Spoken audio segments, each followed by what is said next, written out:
दोनों ही कह रहे हैं एक दूसरे को। धन्यवाद मान्यवर, आपने एक अत्यंत महत्वपूर्ण बिल पे मुझे अपनी बात कहने का मौका दिया।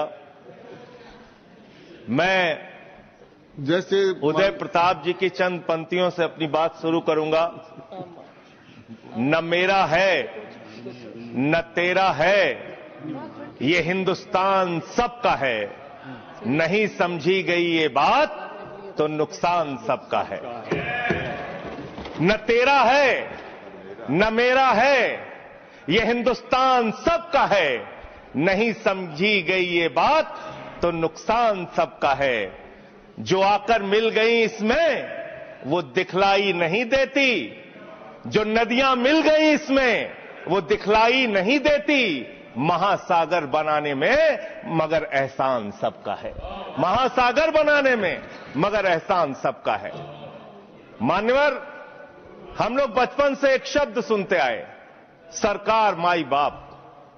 सरकार माई बाप यानी कि जो सरकार होती है वो लोगों की माई बाप होती है, मां की तरह ख्याल रखती है, पिता की तरह ख्याल रखती है। लेकिन अगर कोई सरकार अपने बच्चों को उसका गला घोटने पे उतारू हो जाए तो वो फिर सरकार निष्पक्ष सरकार नहीं है। नहीं है मान्यवर, वो सौतेली मां है, वो सौतेली मां है, उसका व्यवहार सौतेला है। और आज आप जो काम कर रहे हैं इस बिल के माध्यम से, आप बाबा साहब डॉक्टर भीमराव अंबेडकर जी के द्वारा लिखे गए संविधान की हत्या कर रहे हैं। और ये बात मैं इसलिए कह रहा हूं कि बाबा साहब डॉक्टर भीमराव अंबेडकर जी ने संविधान की धारा 26 में लिखा, धार्मिक मामलों के प्रबंधन की स्वतंत्रता, धार्मिक एवं धर्मार्थ उद्देश्यों के लिए संस्थाओं की स्थापना एवं रखरखाव करना, धर्म के मामलों में अपने स्वयं के मामलों का प्रबंधन करना, चल एवं अचल संपत्ति का स्वामित्व एवं अधिग्रहण करना तथा ऐसी संपत्ति का कानून के अनुसार प्रशासन करना।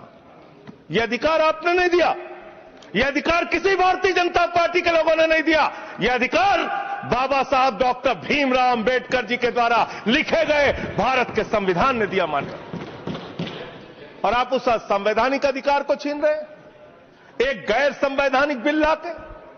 क्या क्या लिखा इस कानून के अंदर आपने, किस तरीके से आपने इस संविधान की हत्या करने का काम किया। आप बड़ी बड़ी बातें कर रहे हैं। ये सरकार कह रही है कि ये कानून हम मुसलमानों के भले के लिए आ रहे हैं। जब मैं आपसे सुनता हूं तो मुझे लगता है कपिल शर्मा कॉमेडी सर्कस में बोल रहा है। आप मुसलमानों का भला कर रहे हैं, आप मुसलमानों का भला कर रहे हैं। दोनों सदन में एक भी सदस्य, दोनों सदन में सिर्फ एक सदस्य गुलाम अली को छोड़ के एक भी सदस्य आपका मुसलमान नहीं है। आप मुसलमानों का भला कर रहे हैं, आप मुसलमानों का भला कर रहे हैं। पूरी सरकार में एक मंत्री आपका मुसलमान नहीं है, आप मुसलमानों का भला कर रहे हैं। दो नेता अपने घरों में आपने बैठा दिया, मुख्तार अब्बास नकवी, शहनवाज हुसैन, दोनों की राजनीति आपने खत्म कर दी। आप मुसलमानों का भला कर रहे हैं, आप मुसलमानों का भला कर रहे हैं, आप मुसलमानों का भला कर रहे हैं। अरे सुनना सीखो पहले। मानवर, मैं इनके इस कानून में क्या क्या लिखा हुआ है, क्या क्या कहा है इन्होंने। बिल्डिंग बैठ जाए, कृपया गुलाम अली जी बैठ जाए। धार्मिक संपत्तियों को ये बिल कब्जा करने की नापाक कोशिश है। इतनी और धार्मिक संपत्तियों को सदन में इतनी कब्जा करने के लिए सदन में इतनी शांति है कि आराम से आप बोलोगे तो आराम से बोल रहा हूं सर। हाँ। आप बैठे हैं तो आपको देख के वैसे ही आराम आ जाता है। आपको देख के मैं वैसे ही आराम में रहता हूं सर। आप जब है आपका संरक्षण है तो आराम से ही बोल रहा हूं। बोलिए। मान्यवर, धार्मिक संपत्तियों को कब्जा करने की ये कोशिश है। इसलिए इस बिल पर न हिंदू को खुश होना चाहिए, न सिख को खुश होना चाहिए, न ईसाई को खुश होना चाहिए, न जैन को खुश होना चाहिए, न बौद्ध को खुश होना चाहिए, क्योंकि नंबर सबका आएगा।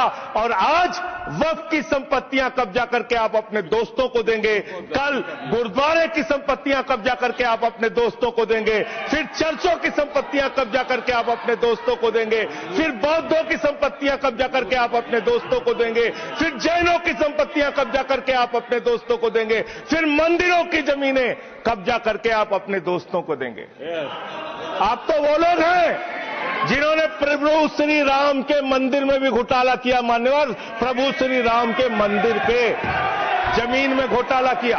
मैं कागज दूंगा सर, मैं कागज दूंगा। बंद कर दिया मैंने। ये लोग राम मंदिर में घोटाला करने वाले लोग हैं, राम मंदिर की जमीन का चंदा खाने वाले लोग हैं सर। ये लोग 2 करोड़ की जमीन 5 मिनट में 18 करोड़ में बेची सर इन लोगों ने। 16.5 करोड़ का घोटाला किया, 18.5 करोड़ में जमीन बेची। ये राम मंदिर में घोटाला करने वाले लोग हैं सर। मान्यवर, अरे प्रभु श्री राम के नाम का पैसा खाते हो तुम लोग। अरे बैठ जाओ, राम मंदिर का पैसा खाते हो। अरे राम मंदिर में घोटाला करते हो, बैठो। अरे राम मंदिर का चंदा खाते हो। अरे चंदा चोरो बैठो, चंदा चोरो बैठो, चंदा चोरो बैठो, बैठो चंदा चोरो, चंदा चोरो बैठ जाओ।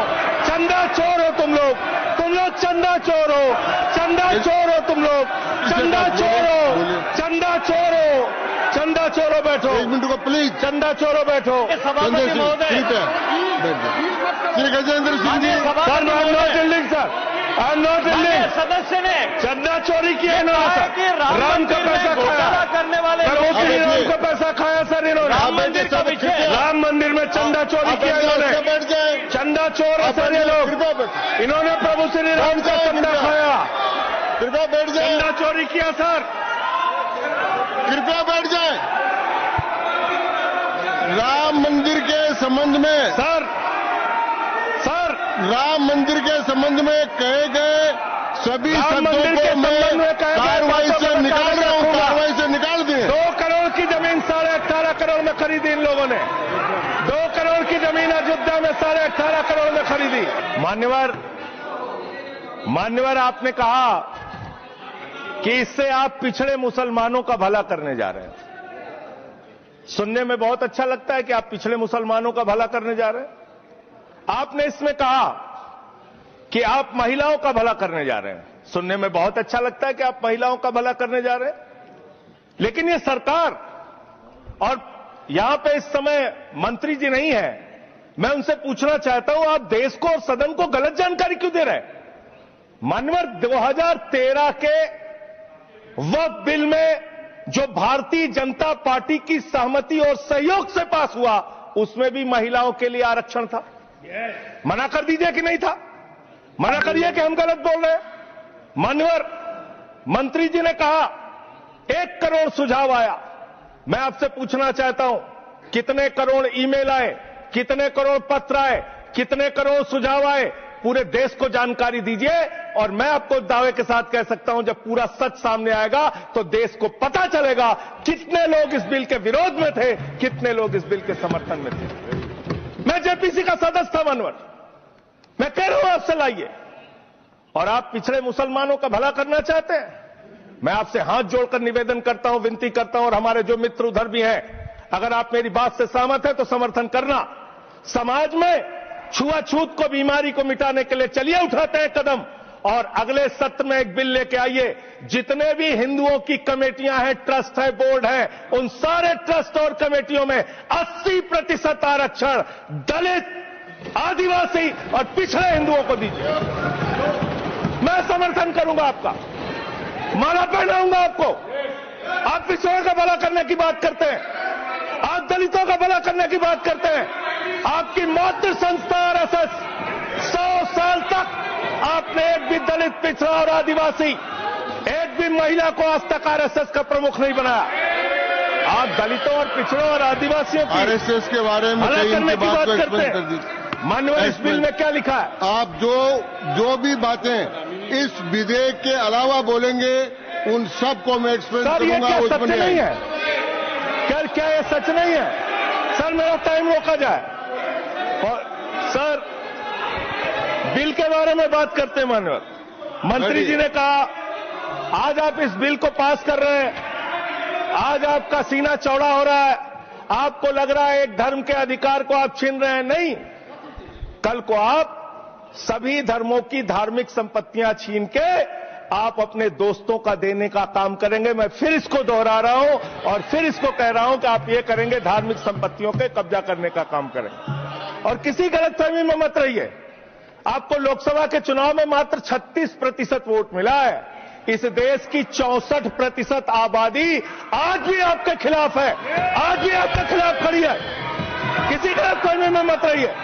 बड़ी बड़ी सत्ता उखड़ गई और चली गई। मान्यवर, आपने इसमें लिखा बिल के अंदर कि वक्फ कमेटी के अंदर गैर मुसलमान इसका सदस्य बन सकता है। आप क्या गुरुद्वारा कमेटी के अंदर गैर सिख को मेंबर बना सकते हैं? क्या ईसाई कमेटी के अंदर गैर ईसाई को सदस्य बना सकते हैं? क्या बौद्धों की कमेटी के अंदर गैर बौद्ध को, क्या जैनों की कमेटी के अंदर गैर जैन को आप मेंबर बना सकते हैं? और इतना ही नहीं, क्या आप हिंदुओं के ट्रस्ट में, मंदिर के ट्रस्ट में आप क्या गैर हिंदू को मेंबर बना सकते हैं? नहीं बना सकते, नहीं बना सकते। आप एक झूठ फैला रहे हैं देश भर में झूठ फैला रहे हैं। आप कह रहे हैं ये मैं पढ़ रहा हूं राम मंदिर का, सर, राम मंदिर ट्रस्ट। झूठ शब्द असंसिद्धि है, जो असंसिद्धि शब्द उनको निकाल दीजिए। सत्य से परे, सत्य से परे। सर, ये प्रभु श्री राम के मंदिर का ट्रस्ट, मैं इसका समर्थन करता हूं। नहीं, आप सर, मैं इसका समर्थन कर रहा हूं। ये सब्जेक्ट नहीं है सर, समर्थन कर रहा हूं। सुन तो लीजिए, आप कहे से नहीं सुनूंगा। डिस्ट्रिक्ट मजिस्ट्रेट प्रोसीडिंग में नहीं आएगा। सर, मेरी बात तो बिल्कुल नहीं आएगा। सर, मेरी बात सुन लीजिए। घनश्याम जी प्लीज, चेयरमैन साहब, district magistrate of Ayodhya will be ex officio trustee who will be a practicing Hindu. If the DM is not Hindu, then additional district magistrate will be an ex officio member of the trust. हम इसका समर्थन करते हैं sir. Hindu धर्म के trust में हिंदू को member होना चाहिए, आपने लिखा, हम इसका समर्थन करते हैं। लेकिन आप दूसरे धर्मों के ऊपर कह रहे हैं। कल को आप गुरुद्वारा कमेटियों में कहेंगे सिख नहीं, दूसरे धर्म के लोग इसमें आएंगे। कल को आप जैन कमेटियों में घुसड़ेंगे, बौद्धों की कमेटियों में घुसड़ेंगे। ये बात गलत है, ये पूरी तरीके से गलत है। और आज पूरे देश को आप बताइए, मान्यवर, पूरे देश को आप बताइए, 2009 में आपने अपना घोषणा पत्र जारी किया था, मैनिफेस्टो। ये मैनिफेस्टो आपका लेके आया हूं, ये तो आपका डॉक्यूमेंट है, मेरे घर नहीं बना। इस मैनिफेस्टो में लिखा है इन्होंने कि 2009 के मैनिफेस्टो में लिखा है कि वक्फ की जमीनों पर जो अवैध कब्जे हुए हैं, के.आर. रहमान की कमेटी की रिपोर्ट के हिसाब से हम मुस्लिम धर्म गुरुओं के साथ बातचीत करके उसको खाली कराने का काम करेंगे। कितना दोहरा चरित्र आपका। आपने कहा वक्फ की जमीनों को खाली कराने का काम करेंगे जिसपे कोई और कब्जा कर रखा है। मान्यवर, एक और बात, सुप्रीम कोर्ट के अंदर आप कह रहे हो कागज चाहिए, कागज चाहिए। मंत्री जी ने कहा कागज चाहिए। मंत्री जी, आपको कागज की बहुत जरूरत होती है, कागज आपको चाहिए। आपकी सरकार ने 2020 में, ये पूरे देश को देखना चाहिए, पूरे देश को सर, 2020 में मैं जेपीसी का मेंबर था, एक कागज वहां मिला हमें। 2020 में सुप्रीम कोर्ट में, सर आप, मेरी बात नहीं आ रही सर, मेरी बात नहीं आ रही। 2020 में मान्यवर, इस भारत की सरकार ने, मोदी जी की सरकार ने शपथ पत्र दिया सुप्रीम कोर्ट में। से क्या लिखा हुआ है? 99% वक्फ की संपत्तियां डिजिटाइज हो चुकी हैं।